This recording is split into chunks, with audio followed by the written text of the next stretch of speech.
யாருக்கு மாலைகள் ஆவதென்று பூங்கொடிகள் பூக்கள் பூப்பதில்லை. யாருக்கு யார் சொந்தமாவதென்று தேவதைகள் வந்து சொல்வதில்லை. விதி என்ற காட்டிலே. இங்க பாருங்க தம்பி, நீங்க சிரிச்சுக்கிட்டு பேசுறது என்னவோ எங்களை நக்கல் பண்ற மாதிரி இருக்கு. நான் மரியாதை கொடுத்து இந்த வீட்டோட மாப்பிள்ளையாச்சு, சரி மச்சினிச்சு கல்யாணத்தை பத்தி அவர்கிட்ட பேசாம யாருக்கிட்ட பேச போறோம்? இதுக்கப்புறம் இந்த வீட்டுல மூத்த பிள்ளையாவே அவர் தானே இருக்காருன்ற பட்சத்துல நான் பேச்சுவார்த்தை நடத்திட்டு இருக்கேன். ஆனா நீங்க பேசுறத பார்த்தா அப்படி எதுவும் தெரியலையே தம்பி. ஏங்க ஒரு மனுஷன் சிரிச்சுக்கிட்டு பதில் சொன்னா அதை யாரும் ஏத்துக்க மாட்டீங்களா? மூஞ்ச சோகமாவே வச்சுக்கிட்டு சொன்னாதான் ஏத்துப்பீங்களா? இப்ப நான் என்ன மாடுலேஷன்ல உங்களுக்கு பதில் சொல்லணும்னு நீங்க எதிர்பார்க்கறீங்க? உங்க ஃப்ரெண்டு தெளிவா சொன்னாரு தம்பி, அதே மாதிரி நீங்களும் தெளிவா சொன்னீங்கன்னா நல்லா இருக்கும்னு நான் நினைக்கிறேன். என் ஃப்ரெண்டு சொன்னான்றீங்க. அவன் யாருங்க இந்த குடும்பத்துல முடிவெடுக்கிறதுக்கு? மாப்பிள. ஆமா மாமா, நான் உண்மையை தானே கேட்கிறேன். சஞ்சய் என்னோட ஃப்ரெண்ட், அவ்வளவுதான். ஜஸ்ட் நான் சொல்ல வர்றது, இந்த குடும்பத்துல சஞ்சய் யாரு டிசிஷன் மேக்கிங் பண்றதுக்கு? என்ன தம்பி, கல்யாண விஷயம் வந்ததுக்கு அப்புறம் நீங்க பேசுற பேச்செல்லாம் ஒன்னும் புடி கொடுத்து பேசுற மாதிரி தெரியலையே. பாருங்க, நீங்க கேட்டதுக்கு அப்புறம் தான் நிறைய கொஸ்டினுக்கான ஆன்சரை நானே தெரிஞ்சுக்கிறேன். அப்படி இருக்கிற பட்சத்துல நான் பேசுறது உங்களுக்கு புரியலையா?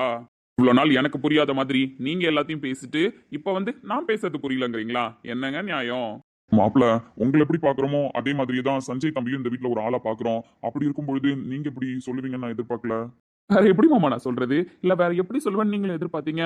சஞ்சய் என்னோட ஃப்ரெண்டு மட்டும் தானே. மத்தபடி இந்த வீட்டுல என் கூட இருந்ததுனால உங்க கூட பேசி பழகிருக்கான். மத்தபடி இந்த வீட்டுக்கும் அவனுக்கும் ஏதாவது ரிலேஷன்ஷிப் இருக்கா? என்ன மாப்பிள்ள இப்படி சொல்றீங்க? உண்மையதான் பாட்டி நான் சொல்றேன். நீங்க தப்பா எடுத்துக்கணுன்றதுக்காக பேசல, ரியாலிட்டியை தான் பேசிட்டு இருக்கேன். மாப்பிள, இருந்தாலும் நீங்க எப்படி பேசுறீங்கன்னு நான் எதிர்பார்க்கல. ஏன் மாமா, வேற நான் எப்படி பேசுவேன்னு நீங்க எதிர்பார்க்கறீங்க? நீங்க கூட தான் இப்ப அவங்களே வாயை திறந்து சொல்ற வரைக்கும் மாப்பிள்ளையா மதிச்சு என்கிட்ட இந்த விஷயத்த சொல்லல. அதுக்கு நான் என்ன கோச்சுக்குவ முடியும்? அப்படி போடு. மாமனார நல்லா கேட்டான் பாரு ஒரு கேள்வி. கரெக்ட் தானே? நானா சொல்ற வரைக்கும் ஏன் அண்ணன் வாயை திறந்து சொல்லல தானே? ரெண்டாவது பொண்ணுக்கு கல்யாணம் பண்ணணும்னு முடிவு பண்ணவரு இல்ல கல்யாண பேச்சுன்னு வந்த உடனே மாப்பிள்ளை கிட்ட மதிச்சு சொல்லியிருக்கணும்ல. இப்ப மூணாவது மனுஷி ஏன் மூலமா தெரிஞ்சதுனால அந்த பையன் கொந்தளிக்கிறதும் கரெக்ட் தான். இவ்வளவு நேரம் நக்கலா பேசுறான்னு நினைச்சேன். பரவாயில்ல, பையன் பாயிண்டோட தான் பேசுறான். மாப்பிள, நான் உங்களை மதிக்கலன்னு சொல்ல வரீங்களா? இதை நீங்க எப்படி வேணாலும் எடுத்துக்கோங்க மாமா. ஆனா என்கிட்ட நீங்க சொல்லி இந்த விஷயம் எனக்கு தெரிய வரல. இந்த வீட்டுல இதுக்கப்புறம் நான் மருமகன் கிடையாது, மகன் தானே மாமா சொன்னீங்க. அப்படி இருக்கும்பொழுது இப்படி ஒரு பேச்சுவார்த்தை வந்தோடனே நீங்க தானே சொல்லி இருந்திருக்கணும். நீங்க சொல்லி தானே மாமா அதை நான் கேட்டிருக்கணும். மாப்பிள, அப்படி கிடையாது மாப்பிள. வேற எப்படி மாமா என்ன புரிஞ்சுக்க சொல்றீங்க? சரி விடுங்க, நீங்களாம் சொல்லல. பட் கீர்த்தனா கிட்ட நான் எந்த அளவுக்கு பழகிட்டு இருக்கேன்னு அவளுக்கே தெரியும். அவளோட பெஸ்ட் ஃப்ரெண்டா கிட்டத்தட்ட அவளுக்கு உங்களுக்கு அப்புறம் எல்லாமாவும் நான் தான் இருக்கணும்னு நினைக்கிறேன். அப்படி இருக்கிற பட்சத்துல கீர்த்தனா கூட இப்படி ஒரு பேச்சு வந்ததை சொல்லலையா மாமா? கீர்த்தனா மேல கோவப்படுறதை தாண்டி என் ஃப்ரெண்டுன்னு ஒருத்தனை சொல்றீங்க, அவனே என்கிட்ட இதை பத்தி சொல்லலையா மாமா? அப்போ யாருமே இந்த கல்யாண விஷயத்துல என்ன ஒரு மனுஷனா மதிக்கல, உங்க வீட்டு மாப்பிள்ளையா நீங்க நினைக்கல. அதுதானே மாமா இங்க உண்மை.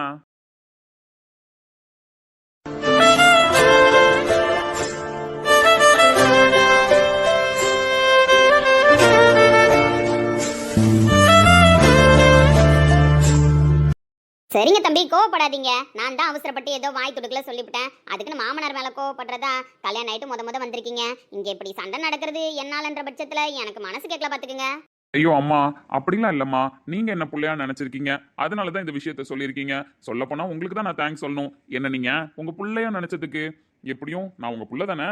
ஆமா ஆமா, நந்தினியே கீர்த்தனாவெல்லாம் என் புள்ள கல்யாணம் பண்ணிக்கிற முறை, நந்தினிக்கும் கீர்த்தனாவுக்கு நான் அத்தை. அப்படின்னா இந்த வீட்டுல பொண்ணு எடுத்திருக்கிற நீங்களே எனக்கு பையன் தானே? ஆமாம்மா, அதை தான் நான் ஷார்ட் அண்ட் ஸ்வீட்டா சொன்னேன். நீங்க பெரிய விளக்கமே கொடுத்து ப்ரூஃப் பண்ணிட்டீங்க. நீங்க மட்டும்தான் என்ன பிள்ளையா நினைச்சிருக்கீங்கன்னு நல்லாவே புரியுது எனக்கு. ரொம்ப நன்றி தம்பி, என்ன புரிஞ்சுக்கிட்டதுக்கு.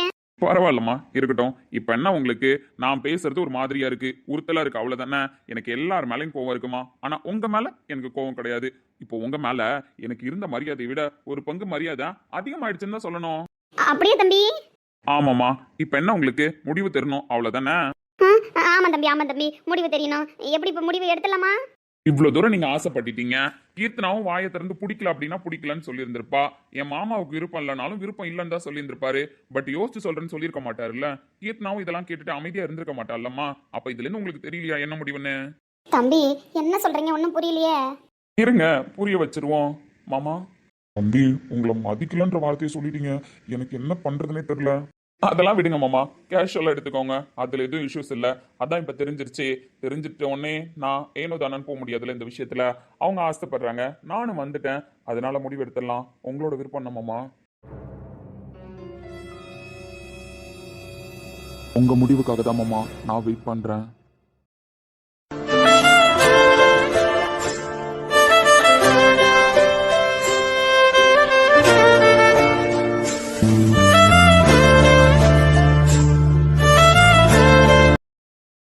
இங்க பாருங்க தம்பி, பொண்ணுன்னு இருந்தா 4 பேர் வந்து பொண்ணு கேட்க தான் செய்வாங்க. கேட்கிற எல்லாருக்கும் உடனே பதில் சொல்ற முடியுமா? என்ன என்ன பேச்சு பேசிட்டு இருக்க? இருங்க, அவர் முழுசா சொல்லி முடிக்கட்டும், அப்பதானே எல்லாருக்கும் புரியும். நீங்க சொல்லுங்க மாமா. இது என் பொண்ணோட வாழ்க்கை பிரச்சனை. தாலி கட்டின உங்க கூட என் மூத்த பொண்ணை அனுப்பி வைக்கவே நான் எவ்வளவு தூரம் யோசிச்சேன் அப்படின்னு உங்களுக்கே நல்லா தெரியும். அப்படி இருக்கிற பட்சத்துல சின்ன பொண்ணுக்கு இப்பதான் கல்யாண பேச்சு எடுத்திருக்கோம். உடனே எப்படி முடிவு சொல்ல முடியும்? சொந்த தங்கச்சியா இருந்தாலும் கண்ணை மூடிட்டு பொண்ணை கொடுத்துட முடியாதுல்ல மாப்பிள்ள. அதான் எனக்கு கொஞ்சம் டைம் வேணும்னு கேட்டேன். புரியுது மாமா, கரெக்டு தான் நீங்க யோசிக்கிறது. ஆனா அதை தாண்டி உங்களுக்கு வேற ஏதாவது விருப்பம் இருக்கா மாமா?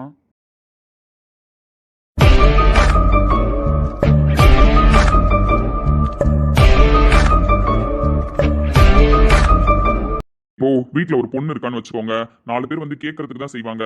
ஆனா நானே போய் யாருக்கிட்டையும் என் பொண்ணை கட்டிக்கோங்கன்னு கேட்க முடியாதுல்ல. கேட்க வர்றவங்க நல்லவங்களா இருக்கிற பட்சத்துல நாம யோசிச்சுதான் ஒரு முடிவுக்கு வரணும் மாப்பிள்ள. உங்களுக்கு புரியும்னு நினைக்கிறேன். புரியுது மாமா, நல்லாவே புரியுது. சரி ஓகே மாமா, நீங்க தான் உங்க முடிவை தெளிவா சொல்லிட்டீங்களே. என்னம்மா உங்களுக்கு அவர் பேசுறது புரிஞ்சிருக்கும்னு நினைக்கிறேன். எனக்கு மனசுக்கு ரொம்ப கஷ்டமா இருக்கு தம்பி. நீங்களே இந்த அளவுக்கு ஸ்டெப் எடுத்து பேசுறீங்க. ஆனா என் கூட பிறந்தவர் முடிவு சொல்ல மாட்டார் போலயே. அதுக்கு என்னம்மா பண்ண முடியும்? விதி எப்ப யாருக்கு எங்க முடிச்சு போடணும்னு நினைக்குதோ அங்கதானே முடிச்சு போடும். நான் என்ன பொறத்தியா கல்யாணம் பண்ணிட்டு போய் அந்த பிள்ளை ஏனோ தானன்னு பாத்துக்கிறதுக்கு அண்ணன் பொண்ணு ராசாத்தி மாதிரி பாத்துக்க மாட்டேனா? எனக்கு புரியுதுமா, ஆனா அவங்களுக்கு புரியணும்ல. கொஞ்சம் டைம் கொடுங்க யோசிக்கிறதுக்கு. சரி ஓகே மாமா, நான் கிளம்புறேன். சரிங்க மாப்பிள்ள. ஆமா, சொல்லு கீர்த்தனா. நான் பேசணும். நீ பேசணுமா? என்ன பேச போற? கீர்த்தனா, இல்லப்பா, ஏன் எல்லாரும் ரொம்ப குழம்பிட்டு இருக்கீங்க? இந்த முடிவுக்காக தானே. எனக்கு தெரிஞ்சு அத்தை எப்படி மாமாவை வச்சுட்டு பேசினா முடிவு கிடைக்குன்னு பேசினாங்களோ அதே மாதிரி மாமா இருக்கும்போது எல்லா முடிவும் எடுத்துட்டா கரெக்டா இருக்கும்னு நான் யோசிக்கிறேன். கீர்த்தனா, எனக்கு தெரியாத யோசிக்கிறதுக்கு. ஏமாம்மா நீங்க கோவப்படுறீங்க? கோவப்படாதீங்க. அவதான் ஏதோ விருப்பத்தை சொல்லணும்னு ஆசைப்படுறாள்ல, சொல்லட்டும். நந்தினி கிட்ட தான் உங்களால கேட்டு எதுவும் பண்ண முடியல. கீர்த்தனா கிட்டயாச்சும் விருப்பத்தை கேளுங்க. அவ சொல்றதுக்கு நிறைய சான்சஸ் இருக்கு. மன திருப்தியோட கல்யாணம் பண்ணி வைங்க மாமா. நீ பேசு கீர்த்தனா, மாமா எதுவும் சொல்ல மாட்டாங்க, நான் பாத்துக்கிறேன்.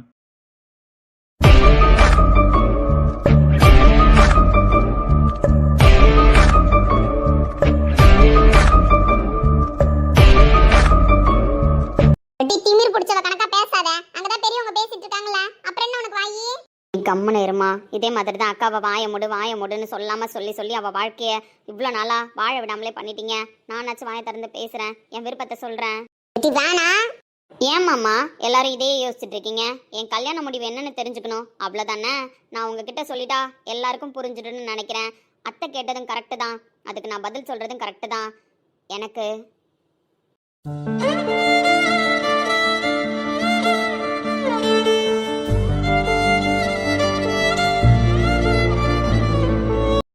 ஆகாஷ் மாமாவை கல்யாணம் பண்ணிக்கிறதுக்கு முழு சம்மதம்.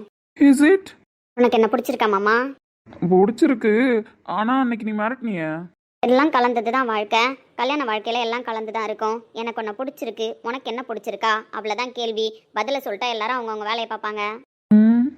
சொல்லி தொலை மாமா. கேட்குற மாடுலேஷனை பார்த்தா கல்யாணத்துக்கு ஓகே சொல்ற மாடுலேஷன் மாதிரியா இருக்கு. ஐயோ, இதுக்கு மேல என்ன தாலி எடுத்துட்டு வந்து கொடுத்து உன்னை கட்ட சொல்லுவாங்களா? ஓகே ஓகே நம்புறேன். எனக்கு சம்மதம் தான். அப்பா, உங்களை எழுத்து பேசுறேன்னு நினைக்க வேணாம். ஆனா அத்தை சொந்தம் விட்டு போயிடக்கூடாதுன்னு தானே நினைச்சு கேட்குறாங்க. அப்படி இருக்கும் பொழுது சொந்தம் விட்டு போ தேவையில்லப்பா. செருப்படி வாங்க போறப்ப என்கிட்ட. அட அட அட, என் மருமகிட்ட இருந்து இப்படி ஒரு பதில நான் எதிர்பார்க்கலையே. இப்போ என்ன மாமா சொல்றீங்க? கீர்த்தனாவே முடிவு சொல்லிட்டா, இதுக்கப்புறம் யோசிக்க ஒன்றும் இல்லை. தம்பி, அவ ஏன் இப்படி பேசுறான்னு எனக்கு புரியல. இதில் என்ன இருக்கு மாமா? இப்பெல்லாம் பிள்ளைங்க தெளிவாக தான் முடிவு எடுக்கிறாங்க. இப்போ என்ன பண்ணலாம் நீங்க சொல்லுங்க. கீர்த்தனா, யோசிச்சுதான் பேசுறியா? ஆமாப்பா, யோசிச்சு தான் பேசுறேன். நான் ஆகாஷ் மாமாவை தான் கல்யாணம் பண்ணிப்பேன், அதுல எந்த மாற்றமும் இல்லை. அடுத்தது ஆக வேண்டிய வேலையை பார்க்கலாம். ஆனா கல்யாணம் மட்டும் எனக்கு இப்போ வேணாம். என்னம்மா? ஆமாத்த, கொஞ்ச நாள் போட்டோம், ஒரு வருஷமாச்சும் ஆகட்டும். அக்காவுக்கு இப்போ தானே கல்யாணம் ஆச்சு. நான் கொஞ்ச நாள் அப்பா அம்மா கூட இருக்கணும், அதுக்கப்புறம் கல்யாணம் பண்ணிக்கிறேன். ஆனால் நீங்கள் முடிவு எடுத்துக்கலாம். சரி மருமவளே, இந்த அளவுக்கு நீ சொன்னதுக்கப்புறம் அத்தை வெயிட் பண்ண மாட்டேன்னா இருக்கட்டும். ஏங்க, ஆஃபீஸ்க்கு டைம் ஆச்சு, கிளம்பலாமா? என்ன நந்தினி, உன் தங்கச்சியோட கல்யாண பேச்சு பேசிட்டு இருக்கோம், அசல்ட்ட கிளம்பலாமான்னு கேக்குறேன். எனக்கு ப்ராஜெக்ட் ஒர்க் இருக்குங்க, முடிக்கணும். அதனால தான் கிளம்பலாமான்னு கேட்குறேன். நீங்களும் நான் ஆஃபீஸ் வரணும்னு தானே நினச்சிங்க. அப்படி இருக்கும்பொழுது ஏன் இப்போ நம்ம வெயிட் பண்ணுறோம்? நந்தினிமா, இல்லைப்பா, உங்கள் முடிவை நீங்கள் தெளிவாக சொல்லிட்டீங்க. அத்தை முடிவை அத்தை தெளிவாக சொல்லிட்டாங்க. எல்லாத்துக்கும் மேலே வாழ போகிறவ அவளே முடிவு எடுத்ததுக்கப்புறம் நம்ம என்னப்பா பண்ண முடியும்? இந்த மாதிரி இல்லாமல் எல்லாத்துக்கும் தைரியமாக பேசுகிறாள்ல, அதுவே அவளை வாழ வைக்கும் நல்லபடியாக. அதனால நான் கிளம்புறேன்ப்பா, வாங்க போகலாம். சரிங்க மாமா, அதான் உங்க ரெண்டு பொண்ணுமே தெளிவா பேசிட்டாங்களே. நீங்க தான் இதுக்கப்புறம் நல்ல நாள் எல்லாம் பார்க்கணும். அவங்க சொல்ற மாதிரி முடிவு பண்ணி வச்சுக்கலாம். கீர்த்தனா சொல்ற மாதிரியும் கொஞ்ச நாள் போட்டோம், அதுக்கப்புறம் கல்யாண பேச்சு எடுத்துக்கலாம். கடவுளே, காண்பதெல்லாம் கனவா நிஜமான்னு தெரியலையே. அப்புறமா ரொம்ப சந்தோஷம், கிளம்பட்டுங்களா? ஐயோ, ரொம்ப சந்தோஷம் தம்பி. பார்த்து பத்திரமா கிளம்புங்க, ஒன்றும் பிரச்சனை இல்லை.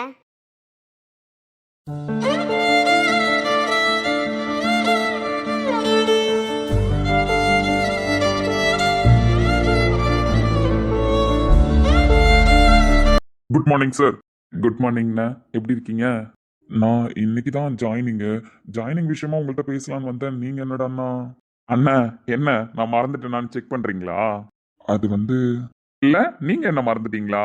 உங்களை மறக்க முடியுமா தம்பி? பொது இடத்துல வேணா நான் இன்ஸ்பெக்டரா இருக்கலாம், நீங்க கான்ஸ்டபிளா இருக்கலாம். ஆனா தனியா இருக்கும்போது நான் உங்களை அண்ணனை தான் கூப்பிட்டு இருக்கேன். நமக்குள்ள உரிமை இருக்குல்லண்ணா, என்ன போய் இவ்வளோ ஃபார்முலா பேசுறீங்க? அப்படி இல்லை தம்பி, நீங்க ஒரு வாரம் இருந்தீங்க. அந்த ஒரு வாரத்துல கூட அவ்வளோ சின்சியரா ஒரு வாரத்துல பண்ணக்கூடிய ஒர்க்கையும் தாண்டி இந்த ஸ்டேஷனை நீட் அண்ட் கிளீனா பண்ணீங்க. அந்த ஒரு வாரம் பழக்கத்தை நீங்க நினைச்சு பார்த்து என்ன ஞாபகம் வச்சிருப்பீங்கலாம் நினைச்சு பார்க்கல தம்பி. இங்க பாருங்கண்ணா, என்ன இந்த ஸ்டேஷனுக்கு ரீபோஸ்டிங்கா 9:15க்கு போட்டாங்க. போஸ்டிங் போட்ட உடனே நான் மேல் இடத்துக்கு இன்ஃபார்ம் பண்ணது இந்த ஸ்டேஷனுக்கு கான்ஸ்டபிள் எக்ஸ்ட்ரா வேணுன்றது தான். அப்போ டிஎஸ்பி சார் கேட்டாரு, உங்களுக்குன்னு ஏதாவது வாலண்டியர்ஸ் இருக்காங்களா அப்படின்னு. இல்லை, வாண்ட்டு போட்டு வாங்கியிருக்கேண்ணே. இதுக்கப்புறம் என் கூட தான் நீங்க. ரொம்ப நன்றி தம்பி. இங்க பாருங்க, தம்பின்னு கூப்பிடுறீங்க, நான் உங்களை அண்ணன் கூப்பிடுறேன். அதுக்காக நீங்க நன்றி சொல்லக்கூடாது. அண்ணன் தம்பிக்குள்ள நன்றிலாம் தேவையில்லண்ணா. இருந்தாலும் நான் ரொம்ப கடமைப்பட்டிருக்கேன் தம்பி. நான் வேற ஸ்டேஷன்ல இருந்தேன், திடீர்னு இங்க ஆர்டர் வந்ததும் ஆச்சரியப்பட்டேன். அப்புறம் தான் தெரிஞ்சது நீங்க வாலண்டியரா கேட்டு என்ன வர வச்சீங்கன்னு. அது எனக்கு ரொம்ப சந்தோஷமா இருந்துச்சு. இருந்தாலும் ஞாபகம் வச்சுதான் என்ன கேட்டிருப்பீங்கன்னு நான் யோசிக்கல. ஸ்டேஷன்ல ஆள் கம்மியா இருக்காங்க, அதனால கேட்டிருப்பாங்க அப்படின்னு தான் நினைச்சேன். நான் திரும்ப திரும்ப சொல்றீங்க பாத்தீங்களா, நான் மறந்துருப்பேன்னு. சரிங்க தம்பி, இதுக்கப்புறம் சொல்லல. சரிங்கண்ணா, விஷயத்துக்கு வருவோம். இந்த ஏரியாவில் இருக்கிற ரவுடிங்க லிஸ்ட்டு, கள்ளக்கடத்தல், முக்கியமாக இந்த போதைப் பொருள் பழக்கம், இதெல்லாம் பற்றி எனக்கு டீட்டெயில்ஸ் வேணும். இது வரைக்கும் இந்த ஸ்டேஷனில் என்னென்னலாம் கேஸ் ஃபைல் ஆயிருக்கு அப்படின்ற டீட்டெயில்ஸும் வேணும். இல்லை, இன்னைக்கு தான் ஜாயின் பண்ணியிருக்கீங்கன்னு உங்களுக்கு டைம் ஏதாவது வேணுமா? இங்க பாருங்க தம்பி, என்னதான் இந்த ஸ்டேஷன்ல இல்ல அப்படின்னாலுமே நீங்க என்ன 9:15க்கு வாலண்டியரா கேட்டேன்னு சொன்னீங்கல்ல, என் போஸ்டிங் ஆர்டர் 1 டே ஆச்சு என் கைக்கு வரதுக்கு. அதுக்குள்ள இந்த ஸ்டேஷனை பத்தின டீட்டெயில்ஸை கலெக்ட் பண்ணிட்டு தான் வந்திருக்கேன். Good morning sir. வாங்க வைஜெயந்தி மேடம், என்ன இன்வெஸ்டிகேஷனுக்கு கிளம்புறதுக்கான எல்லா ஏற்பாடும் பண்ணியாச்சா? பண்ணியாச்சு சார். ஏன் ஒரு மாதிரி சேடா இருக்கீங்க?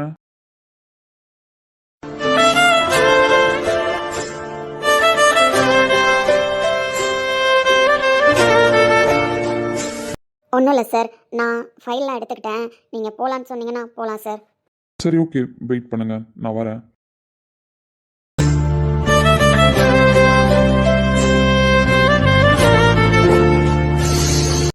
அண்ணா, இப்ப சொல்லுங்க, என்னண்ணா, என்னாச்சு? ஒன்றும் இல்லை தம்பி. இந்த ஏரியாவை பொறுத்த வரைக்கும் கள்ளக்கடத்தல், போதைப் பொருள், மாஃபியா, பெரிய பெரிய கிரைம் எல்லாத்துக்கும் ஒரே ஆளு, ஒரே ஒரு காரணக்கர்த்தா தான். அது வேதாச்சலம் தான். ஏன்னா அந்த ஆளு மொத்த கேசி வாலண்டியரா அவர் பேர்ல கேட்டு வாங்கியிருப்பாரு போலயே.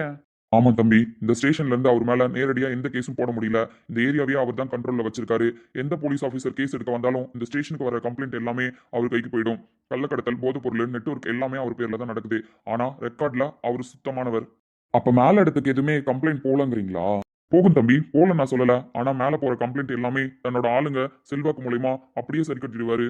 மொத்தத்துல இந்த ஸ்டேஷனை அவர் கைக்குள்ள வச்சிருக்கிற வரைக்கும் யாராலையும் அவர் மேல கை வைக்க முடியாதுன்னு நினைச்சிட்டு இருந்தாரு.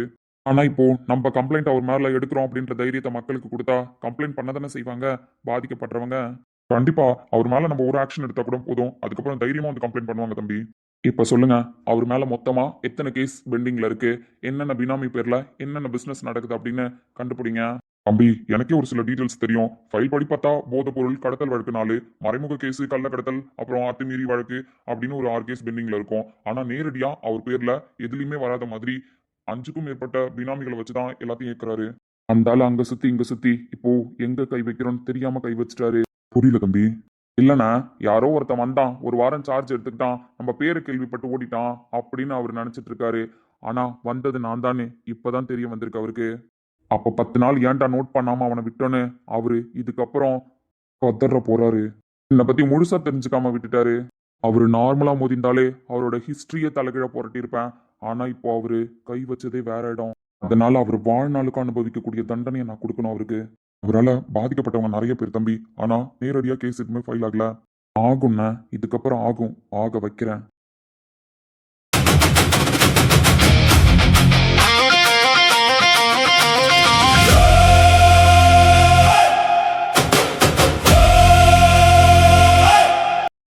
சரி ஓகேண்ணா, எனக்கு இப்போ பிரகாஷ் குரூப் ஆஃப் கம்பெனியில் ஒரு முக்கியமான இன்வெஸ்டிகேஷன் இருக்கு. நான் போயிட்டு வந்துடுறேன். மற்றபடி இங்கே எந்த பிரச்சனை வந்தாலும் எந்த கேஸ் வந்தாலும் எனக்கு உடனே இன்ஃபார்ம் பண்ணுங்க, கான்டாக்ட் பண்ணுங்க. சரி ஓகே தம்பி. நீங்கள் ரொம்ப நாணயமானவர், நம்பிக்கையானவர். அதனால தான் இன்னும் உங்களை கான்ஸ்டபிளாகவே வச்சிருக்காங்க. ஹையர் பொசிஷனுக்கு போக விட மாட்டாங்க. நீங்கள் இன்னும் மேலே மேலே ஹையர் பொசிஷனுக்கு போகணும் அப்படின்றது தான் என்னோட ஆசை. இவ்வளோ பெரிய சின்சியரான ஆஃபீஸர்னு எனக்கு நல்லாவே தெரியும்ண்ணா. இந்த 2 வருஷ கேப்பில் நீங்கள் இன்னும் கான்ஸ்டபிளாகவே இருக்கீங்க.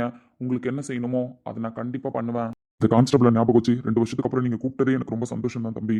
நீங்கள் ஒரு வாரம் பழகின விதம் அப்படின்னா. சரி ஓகேண்ணா, நான் கிளம்புறேன். நந்தினி. இல்லை சார், பேசுறதுக்கு எதுவுமே இல்லை. சஞ்சய் வேணும்னே இந்த முடிவை எடுத்திருக்க மாட்டான். நீங்க என்ன சார் நினைச்சிட்டு இருக்கீங்க? ஒரு பொண்ணு ஒரு பையனை மனசார நேசிச்சுட்டா, அது உண்மையா காதலா இருக்கிற பட்சத்துல எந்த சூழ்நிலையிலையும் அவனை விட்டு தரமாட்டா. அவ்வளோ பாசம் வச்சிருந்தா சார் சஞ்சய் சார் மேல. ஏதோ பெருசா நடந்திருக்கு சார். என்னதான் எல்லாருக்கிட்டையும் சிரிச்சு பேசினாலும் ஒரு சில டைம் அவள் தனிமையில் உட்காந்துருக்கிறத பார்க்கும்பொழுது எனக்கு அப்படி இருக்கும். சரி ஓகே, நம்ம ரிசப்ஷன் வரைக்கும் தான், இதெல்லாம் மாறிடும், அவளை சரி பண்ணிடலாம் அப்படின்னு நான் நம்பிக்கையில் இருந்தேன் சார். அப்படிப்பட்ட என் தங்கச்சி இன்னைக்கு இப்படி முடிவு எடுத்திருக்கானா? அதுக்கு என்ன சார் காரணம்? எனக்கு தெரிஞ்சு இதில் சஞ்சய் சாரோட சுயநலம் மட்டும்தான் இருக்கு. அவரோட பிடிவாதத்துக்காக அவளை கஷ்டப்படுத்தணும்னு நினைக்கிறாரா? இந்த தண்டனை இவளுக்கு இப்போ தேவையா சார்? அப்படி என்ன பண்ணிட்டா சார் அவ? சொல்லுங்க. ஒரு பொண்ணா ஒரு பையனை உருகி உருகி நேசிச்சது தப்பா? இதுக்கு மேல பேசுறதுக்கு எதுவும் இல்லை சார்.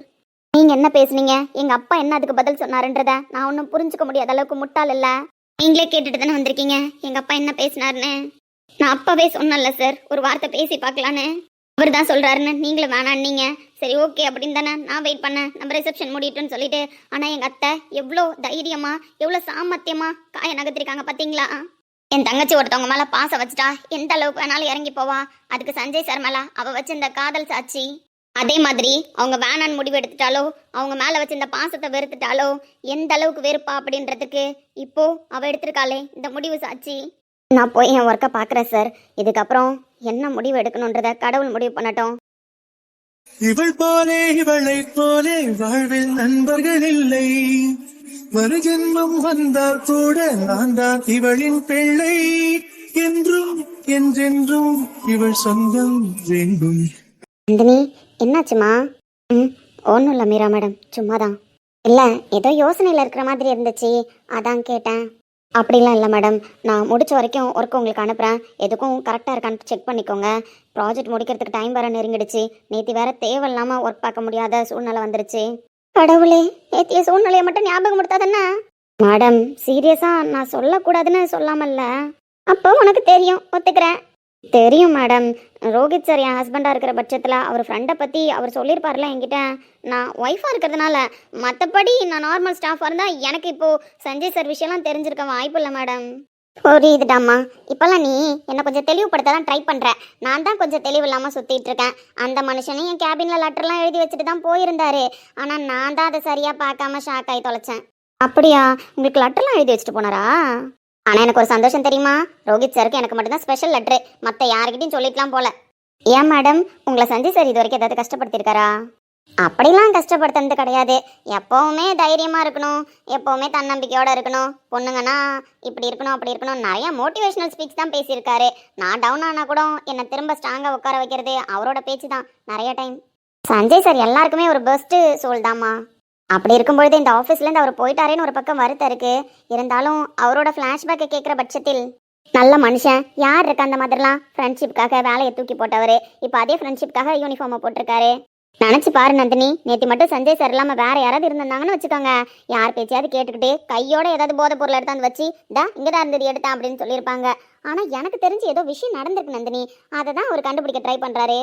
ஒரு நிமிஷம் நேத்தி பிரகாஷ் குரூப் ஆஃப் சாம்ராஜ்யமே ஆட்டம் கண்டுருச்சு. சஞ்சய் சார் மட்டும் இல்ல, யாரும் நல்லா நிறுத்திருக்க முடியாது பாத்துக்க. உண்மைதான் மேடம், எல்லாருக்கும் உண்மையா இருக்கிறவங்க ஒரு சில பேரை கஷ்டப்படுத்துவாங்கல்ல. என்னம்மா சொல்ற, புரியலையே. இல்லை மேடம், எல்லாருக்கும் நல்லவங்களா இருப்பாங்க. ஆனால் தனக்கு பிடிச்சவங்க தன்னை புரிஞ்சுப்பாங்கன்னு நினச்சி முட்டாள்தனமாக முடிவெடுத்து அவங்க வாழ்க்கையை தொலைச்சிருவாங்க. எப்போ சாமி முடியலம்மா, நீ நார்மல் டிஎல்லாம் இருக்கும்போதே நீ பேசுறது எனக்கு புரியாது. இப்போ எம்டி ரோஹித் பிரகாஷோட ஒய்ஃப் வேற, அப்படி இருக்கிற பட்சத்தில் பேசுறதுக்கு சொல்லியா தரணும் சொல்லு மேடம். சரி விடு. ஆமாம், கல்யாணம் ஆகிட்டு மறுநாள்லேருந்தே ஆஃபீஸ்க்கு வந்துட்டு இருக்கிறீங்களே ஒரு டயர்டும் இல்லாமல், எப்படி லைஃப்லாம் ஸ்டார்ட் பண்ணியாச்சா மேடம்? ஏன் நான் தானே கேட்குறேன், என்ன இப்போ அதெல்லாம் கேட்கலாம், தப்பு இல்லை. நீயும் ஷேர் பண்ணலாம், தப்பு இல்லை. எனக்கு என்னவோ டவுட்டாக இருக்கு, அதான். மேடம் இந்த மாதிரிலாம் கேட்காதீங்க, நான் ஆன்சர் சொல்ல மாட்டேன்.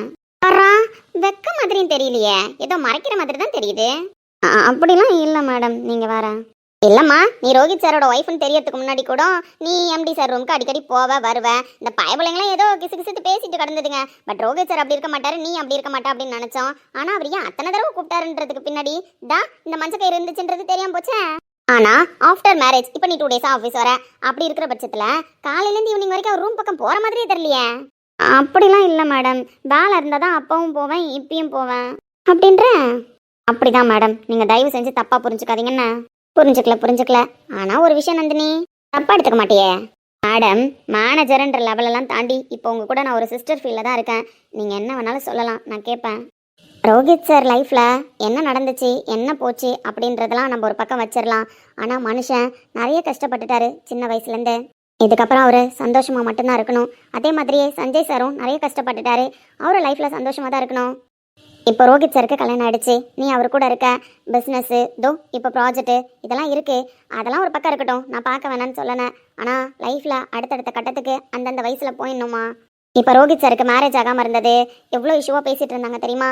ஏன் இந்த பையனுக்கு மேரேஜ் வயசு ஆகிடுச்சு, ஏன் மேரேஜ் பண்ணிக்கல, ஒரு பிஸ்னஸ்குள்ளே இருக்கான், அப்போது வேறு ஏதாவது கமிட்மெண்ட்டில் இருக்கானா, கல்யாணம் பண்ணிக்காமல் இருக்கானே அப்படின்னு சொல்லிட்டு நிறைய பேச்சுவார்த்தைகள் போச்சு.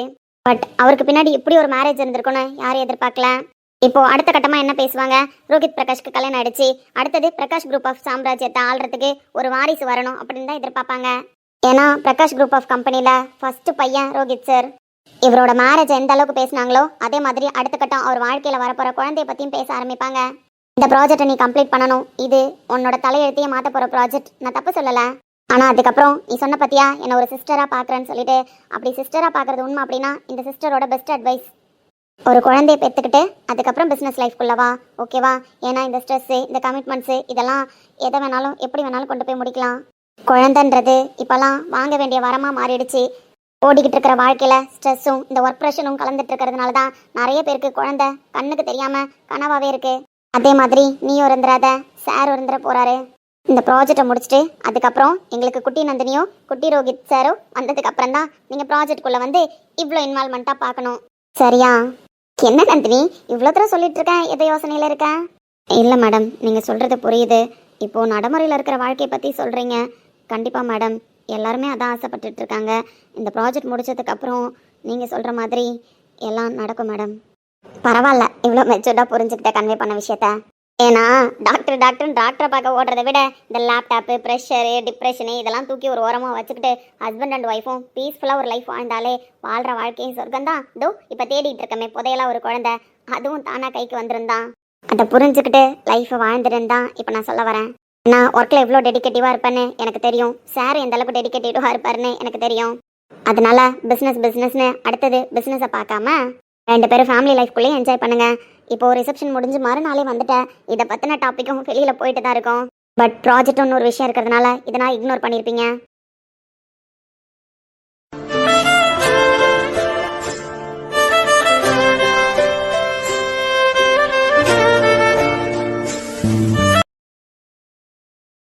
என்னம்மாம்மா ஃபோனே ரொம்ப நேரமாக பார்த்துட்டு உட்காந்துருக்கேன்? அதுவா, ஒரு பைத்தியக்காரனுக்கு ஃபோன் ட்ரை பண்ணுறேன், பட் லைன் போக மாட்டுது. That means my husband, correct? Exactly correct. ஆமாம், நீங்கள் எப்போ பேசுனீங்க உங்கள் ஹஸ்பண்ட் கிட்ட? என்னம்மாம்மா இதெல்லாம் கேட்டுட்டு இருக்கேன்? நாங்கள் எப்பவும் கான்டாக்ட்ல தான் இருப்போம், சாட்டிங். அப்படியா? சாட்டிங்ல இருப்பீங்க. ஆமா, சாப்பிட்டியா? ஆஃபீஸ் கிளம்பிட்டியா? என்ன பண்ற? ஒர்க் எப்படி போகுது? ரொம்ப ப்ரெஷர் ஏத்திக்காத, உன் ஹெல்த்லயும் கவனமா இரு அப்படின்லாம் சொல்றதுக்கு வேற யார் இருக்கா? ஓ, நீ அப்படி வரியா? ஆ. சரி சரி இருக்கட்டும். ஆமா, நீ எதுக்கு கால் பண்ற? நானும் ஒரு முக்கியமான விஷயமா தான் கால் பண்றேன். பைத்தியக்காரனாய் எடுக்க மாட்டுது. மாமா, சும்மா சும்மா என் ஹஸ்பண்டை என் முன்னாடி திட்டுறதெல்லாம் வச்சுக்காதண்ணா. ஓ, தட் மீன் பாசம். யா, எக்ஸாக்ட்லி. சரி சரி, அது ஒரு பக்கம் இருக்கட்டும். ஏன் மாமா, இன்வெஸ்டிகேஷனுக்கு சஞ்சய் ப்ரோ வரன்னாரே, இன்னும் வரலையா? அந்த கேரக்டர் தான் நானும் ரொம்ப நேரமா எதிர்பார்த்துட்டு இருக்கேன். அந்த கேரக்டர் கிட்ட பேசணும். அப்புறம் தோ கால் பண்றேனே, இந்த கேரக்டர் கிட்ட பேசணும். ஏன் அப்படி? லைஃப் மேட்ருமா? புரியல. லைஃப் மேட்ரா? சஞ்சய் சார் கிட்ட போய் லைஃப் மேட்ரா பேசுற அப்படின்னா சரி, ஓகே, ஒத்துக்கலாம் ஓரளவு யோசிச்சு. என் புருஷன்கிட்ட போய் என்ன லைஃப் மேட்ரா பேச போறேன்? அது பேசும்பொழுது தெரியும்னா. அம்மா, ஏன் வெளியில உட்காந்துருக்க? சும்மா ஆஃபீஸை ஃபோக்கஸ் பண்ணலாம் அப்படின்னு தான். சஞ்சய் சார் வரும்பொழுது வர மாசின்லாம் நடக்குதா சிசிடிவியில் பார்க்குறேன். பட் டைலாக்ஸ் காலத்தில் விழ மாட்டுது. அதான் சஞ்சய் ப்ரோவோட லைவ் பர்ஃபார்மன்ஸை பார்க்கலான்னு இங்கே உட்காந்துட்டேன். அதுவும் கரெக்டு தான். எப்பா ஒரு வழியா எடுத்துட்டான். டேய் பைத்தியக்காரா. என்னடி ப்ளூடூத் இன்னொரு ப்ளூடூத் வேணும், நானும் கேட்பேன்ல. இந்த இவ்வளோ நேரம் பேசுனேன்னா? இருந்தாலும் நீங்கள் 2 பேரும் கலாய்ச்சி பேசிக்கிறது நல்லா இருக்கும்ல, ஸோ கேட்கலான்னு.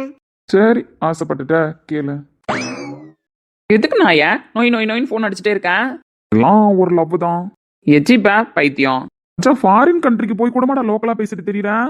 ஏன் எங்க இருந்தா என்ன? யார்கிட்ட பேசுறோன்றது தான் முக்கியம். யார்கிட்ட எப்படி பேசணும்னு எனக்கு தெரியும். அதுக்கு தகுந்த மாதிரி தான் பேச முடியும். பெரிய யோக்கிய நட்ட பேசாதேன். மச்சான் இங்க பாருங்க, உங்க லைஃப்ல உங்களுக்கு நான் ஹெல்ப் மட்டும் தான் பண்ணியிருக்கேன். எந்த துரோகமும் பண்ணது கிடையாது, மனசு இருந்துச்சு. ஆனா நீங்க என்ன அக்யூஸ்டா மட்டும் தான் ஹேண்டில் பண்றீங்க. அதான் தெரியுதுல்ல, அப்புறம் எதுக்கு கால் பண்றேன்? அது லைஃப் மேட்டர் மச்சான். லைஃப் மேட்ரா? ஆமா மச்சான், லைஃப் மேட்டர் தான். அப்புறம் ஃபாரின்லாம் இப்படி காத்தடிக்குது. இங்க பாரு கார்த்தி, ஒழுங்கா எதுக்கு கால் பண்ணியோ அதை சொல்லிட்டு வை. டேய், எடுத்த உடனே இப்படி சிடு சிடுன்னு பேசாத மச்சான். உன் லைஃப் பத்தி கொஞ்சம் பேசலான்னு தான் நான் கால் பண்ணேன். முக்கிய மாதிரி ஃபோன் பண்ணி உளறிட்டு இருக்காதடா, புரியுதா? எனக்கு இங்க பேஷண்ட் பார்க்க வேண்டிய வேலை இருக்கு. ஒழுங்கா சொல்லு, இல்ல போனை வச்சுட்டு போ. என்கிட்ட பேச கூட உனக்கு நேரம் இல்ல, சரி. ஆனா உன் பொண்டாட்டி இங்க ஊர்ல என்னென்ன சொல்லிட்டு தெரியறா தெரியுமா? அப்ப நீ அவகிட்டயும் பேசலையா? எது கூட அவகிட்ட பேசணும்? பாவமே, அவகிட்ட பேச மாட்டியா அப்போ நீ? எதுக்கிட்ட அவகிட்ட பேசணும் சொல்லு. நான் எதுக்கிட்ட அவகிட்ட பேசணும்? அவ நிம்மதியா இருக்கட்டும், எங்கேயோ ஒரே வழியா போய் சேர்ந்துட்டேன்னு சொல்லி அவ சந்தோஷமா இருக்கட்டும், புரியுதா? ஏன் தேவையில்லாம ஃபோன் பண்ணி அவளை நான் கடுப்பாக்க போறேன்? கூட இருந்தப்பெல்லாம் என்ன பார்த்தா கோவம் வருதுன்னு தானே சொல்லிட்டு இருந்தா. இப்ப அவ நடிக்கிறா, அதை நீங்க பார்த்து சந்தோஷப்படுறீங்க. அதுக்கெல்லாம் நான் பலிக்கடை ஆக முடியாதுன்னு. அப்புறம் எதுக்குடா உன் பொண்டாட்டி இங்க? என் புருஷன் நைட்டு பூரா ஃபோன் பண்ணி பேசுறாரு, காலைல ஃபுல்லா கால் பண்ணி பேசுறாரு, சாப்பிட்டியான்னு கேட்கறாரு, தூங்குனியான்னு கேட்கறாரு, ஒர்க் ப்ரெஷன்ல உடம்ப வீணாக்கிக்காதன்னு சொல்றாரு, உடனே உன்னை விட்டுட்டு வந்துட்டான் அப்படின்னு தவிக்கிறாருன்னு சொல்லிட்டு தெரியறான். அவ சொல்ற கதையெல்லாம் நீங்களாம் கேட்பீங்கன்ற நம்பிக்கையில தானே அவ எல்லாரையும் முட்டாளாக்கிட்டு இருக்கா. அதனால நீ நம்பிட்டு உன்ட்ட ஏன்டா நான் போய் சொல்ல போறேன்? ஏன் மச்சான், உனக்கு இவ்வளோ வெறுப்பு இருந்தா ஏன்டா அந்த கல்யாணத்தை நிறுத்த ஒரு ஸ்டெப் கூட எடுக்கல? விருப்பமே இல்லாதப்போ கல்யாணத்தை பண்ணி வச்சுட்டு இப்ப ஏன்டா எல்லாரும் உயிரி நீ வாங்குற? ஒருத்தி இல்ல பிடிக்கலங்கிற, அவளை இவ்வளவு தூரத்துக்கு வெறுத்து பேசுற. கிட்டத்தட்ட நீ இப்ப என்ன வார்த்தை சொன்ன தெரியுமா? நீ இல்லன்னா கூட அவ சந்தோஷமா இருப்பா அப்படின்ற மாதிரி ஒரு வார்த்தையை சொன்ன. கரெக்ட் கௌதம்? ஆமாண்டா, அப்படிதான் சொன்னேன். ஏன் நான் ஒரே வழியா போய் சேர்ந்துட்டா கூட அவ சந்தோஷம் தான் படுவான்னு சொல்றேன். அவ இப்ப நடிக்கிறான்னு சொல்றேன். உண்மையான பாசம் இருக்கு, உண்மையான பாசம் இருக்குன்னு இப்ப வந்து அவ சொல்லிட்டா அதை நம்பிடுவீங்களா நீங்க? ஏன் 20 வருஷமா உங்ககிட்ட நான் புலம்புனானே அதெல்லாம் எங்க போச்சு? 20 வருஷமா அவ பின்னாடி சுத்தி வந்தானே, அப்ப முட்டாளா இருந்தானே ஒரு கௌதம், அந்த பாசம் எங்க போச்சு? சரி மச்சான், முடிவுக்கு வந்துருவோம். ஓகே, அப்போ உனக்கு விருப்பம் இல்ல, ஒதுங்கிக்கிற, அப்படித்தானே? சரி ஓகே, நீ தான் தெளிவா பேசுறியே. அப்படி இருக்கிற பட்சத்துல நீ எப்படி வேணாலும் நாசமா போ. ஏய் என்ன நீ தானடா சொல்ற என்னன்னுவோ கதெல்லாம். அப்படி இருக்கும் பொழுது அவ லைஃப்ல இருந்து நீ ஒதுங்கிக்கிறன்னு தானே அர்த்தம். ஒதுங்கிக்கிறதுக்கு விருப்பம் தானே அர்த்தம். ஆமா ஆமா ஆமா, ஒதுங்கிக்கிறதுக்கு விருப்பம் தான். சரி ஓகே மச்சான், நீ அவ மேல வச்சிருந்த லவ் அப்படின்ற ஒரே காரணத்துக்காக நான் உனக்கு எவ்வளோ ஹெல்ப் பண்ணியிருக்கேன். நீனும் அவளுக்கு புரியாதப்பெல்லாம் அவளுக்கு புரிய வைக்க ட்ரை பண்ண. பட் அவ புரிஞ்சுக்கிட்டப்ப அதை நீ நடிப்புன்னு சொல்ல வர. நடிப்புன்னு சொல்றதை தாண்டி அவளுக்கு நீ பனிஷ்மெண்ட் கொடுக்க நினைக்கிற. என்னடா ஒரே வழியா பாசம் பொங்குது போல? ஆமாண்டா, பொங்குது.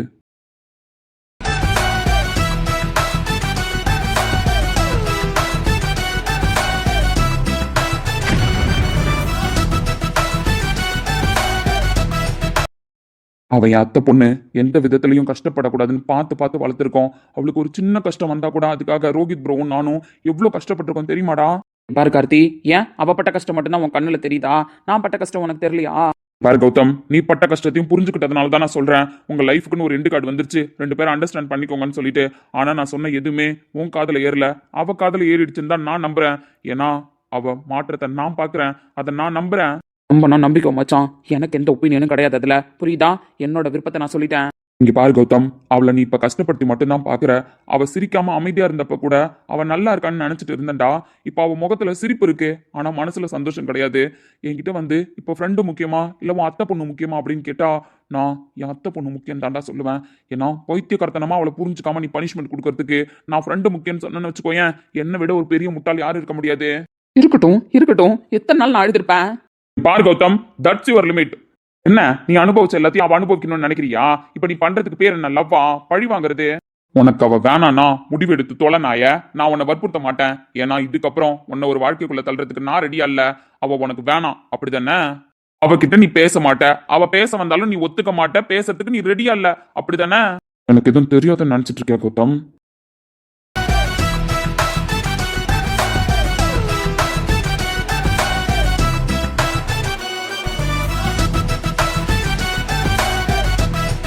என்னை சுத்தி இருக்கிற எல்லார் லைஃப்குள்ளயும் என்ன நடக்குதுன்றத தேடி தேடி ஆராய்ஞ்சு வச்சிருக்கேன். அப்படி இருக்கும்பொழுது என் ஃப்ரெண்டு நீ உன் வாழ்க்கையை பத்தியும், என் அத்தை பொண்ணு அவ வாழ்க்கையை பத்தியும் தேடி அலையாம இருந்திருப்பேன்னு நினைக்கிறியா? நீங்க 2 பேரும் என்ன முட்டாள்னு நினைச்சிட்டு இருக்கீங்களா? அவன் நினைக்கிறா நம்ம ஈஸியா ஏமாத்திடலாம் மாமாவன்னு. ஆனா மாமா எப்படின்னு அவ புரிஞ்சுக்காம போய் சொல்ல ஆரம்பிச்சிட்டா.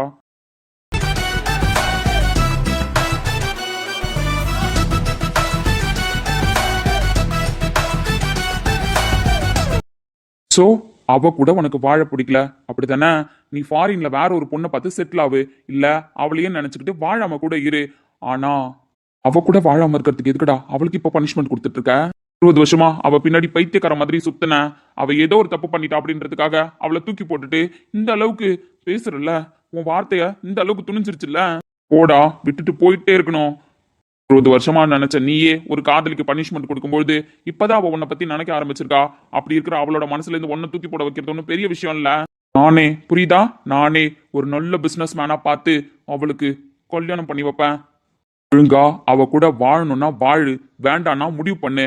இல்ல நான் வாழவும் மாட்டேன், இப்படிதான் அவ கூட இருந்து பனிஷ்மெண்ட் கொடுப்பேன்னா என் அத்தை பொண்ணு கஷ்டப்படுறத என்னால பார்க்க முடியாது, புரியுதா?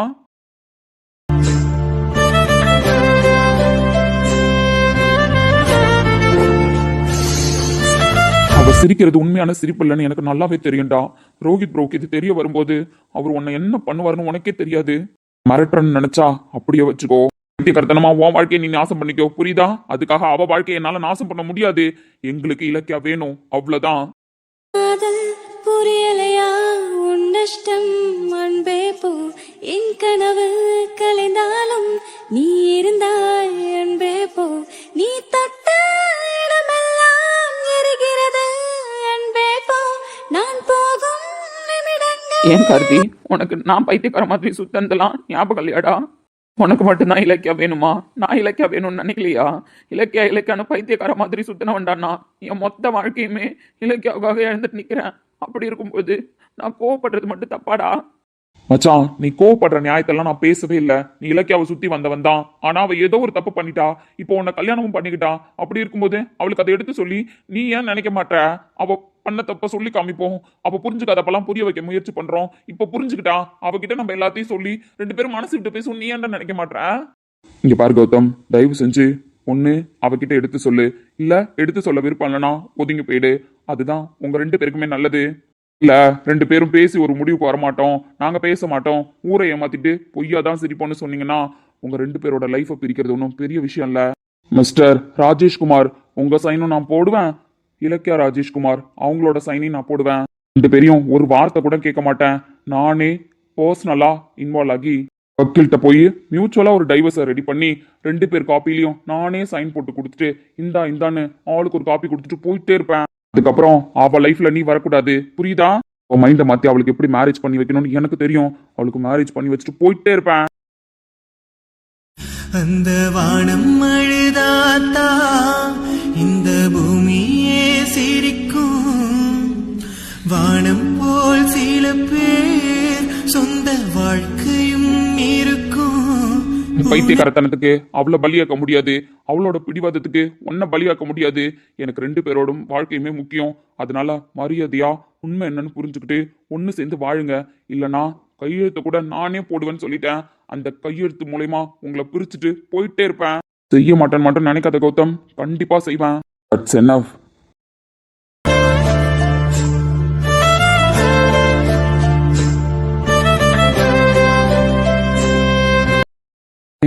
என்ன லைஃப் மேட்டர் பேசணும்னு புரிஞ்சுதா? வீட்டில் வச்சு உங்ககிட்ட பேசியிருந்திருப்பேன். ஆனால் எல்லாருக்கும் தெரிஞ்சிருமேன்றதுனால தான் ஆஃபீஸ்க்கு வந்து பேசுகிறேன். பாரு, உங்கள் 2 பேருக்கு செட் ஆகல அப்படின்னா தயவு செஞ்சு பிரிஞ்சிருங்க. அவங்ககிட்ட சொன்னதே தான் உங்ககிட்ட சொல்கிறேன். ஆனால் அவங்ககிட்ட என் அத்தை பொண்ணு முக்கியம்னு சொன்னேன். அதே அளவுக்கு கௌதம் எனக்கு முக்கியம், என் ஃப்ரெண்டு எனக்கு முக்கியம். அவள் லைஃப்பையும் நீ நாசம் பண்ணாத. 2 பேரும் பிரிஞ்சாதான் சந்தோஷமா இருப்பீங்க, அவங்க உங்க லைஃப்பை வாழ்வீங்க அப்படின்னு முடிவு பண்ணிட்டீங்க அப்படின்னா தயவு செஞ்சு பிரிஞ்சிருங்க. உனக்கு அழவே தெரியாதுன்னு நானும் ரோஹித் ப்ரோன்னு நினைச்சிட்டு இருந்தோம். ஆனா உன் வாழ்க்கையில இப்ப நீ அழுகையை தவிர எதையுமே பாக்குறது இல்லைன்னு எனக்கு நல்லா தெரியும். ரோஹித் ப்ரோக்கு இது தெரிய வந்தது, அத்தைக்கு, பாட்டிக்கு, தாத்தாவுக்கு, அப்பாவுக்கு, அம்மாவுக்கு எல்லாருக்கும் தெரிய வந்தது அப்படின்னா உன்னால குடும்பமே தினம் அழுவோம். அதுக்கு பேசாம எங்க 2 பேருக்கு செட் ஆகல, நீங்க தப்பா மேரேஜ் பண்ணி வச்சுட்டீங்க, அதனால நாங்க பிரிஞ்சிடறோம்னு சொல்லிட்டு ஒழுங்கா பிரிஞ்சிருங்க. அவங்க உங்க லைஃப்பை பாருங்க. இப்போ உன் மேல இருக்கிற கோவத்துக்கு நீ இல்ல அப்படின்னா அவன் அடுத்த லைஃப்பை தேடுவான். அதை விட்டுட்டு எல்லாரையும் ஏமாத்தத்துக்கு ட்ரை பண்ணீங்க 2 பேரும். நான் பார்த்துட்டு சும்மா இருக்க மாட்டேன். அன்பே எந்தன் காதல் சொல்ல நொடி ஒன்று